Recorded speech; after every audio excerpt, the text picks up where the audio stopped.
Every day of my life, I approach it with a state of empathy, right? Regardless of what color, what creed, what race you are, I look at people as human beings. I think that's important.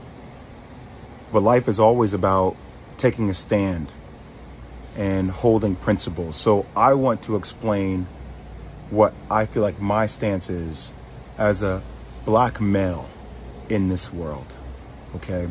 And conversations that I've had with my brothers and sisters in the black community. And I want you guys to empathize with it and hear me on it. So when I hear what Kyrie Irving has to go through in order to be reinstated, I'm appalled. I'm appalled. And let me give you examples of how I feel like we don't have the same energy and hold other people who have dealt with racial tropes accountable. So when Sarah Silverman does blackface, or when Don Imus says nappy-headed hose, or when Howard Stern calls somebody the N-word in the skit, or when Brett Favre takes money from the state of Mississippi, we don't ask them to get sensitivity training. We don't ask them to donate $500,000. We don't ask them to meet with the Black National Caucus. They apologize. And then, you know what? The rest of the world moves on.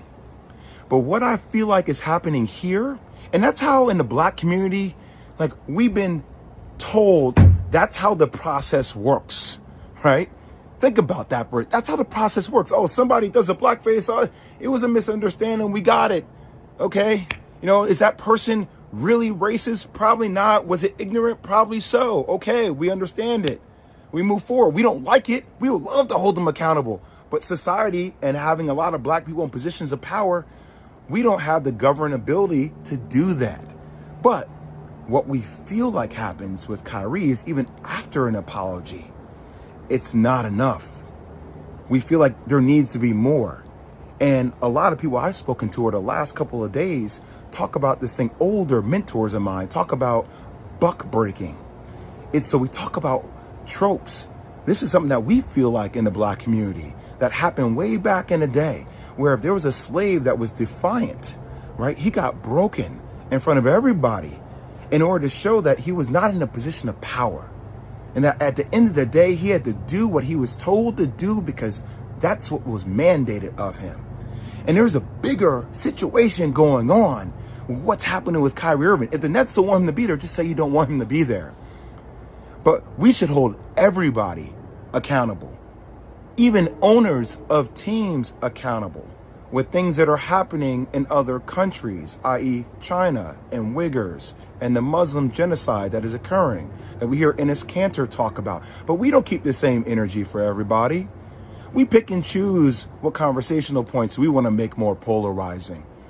And I might lose my job. I might lose deal opportunities in the future for speaking out about even the platforms that continue to promote and profit a movie that is considered anti-Semitic to billions of people. They don't have to be accountable. Who is accountable? But we're going to put everything on the shoulders of Kyrie Irving, who, even though he said, I cannot be anti-Semitic because if I know where I came from, stating that he's one of the 4 lost tribes. He's saying that blacks and Jews come from the same entity, the same thing. But we don't want to understand nuance. We want to be triggered by words, and we like fire, and we like things that are, going viral on social media, and everybody has some kind of hot take, and we're calling people idiots, and we're calling people names because that's what we do. We just destroy each other. I ain't gonna destroy each other, man. I'm not gonna do that. Is Kyrie Irving anti-Semitic? Hell no. Could he have gone about it maybe a different way? That's what I would have advised him to do. But I'm not going to let you guys sit out here and make this dude out to be like he is a villain, like he is a bad person. He is looking to explore his heritage. Now, you can crucify me if you want. I don't give a damn anymore. It's time for people to start speaking out with nuance and speaking out on the principles they stand for. That's all I'll say.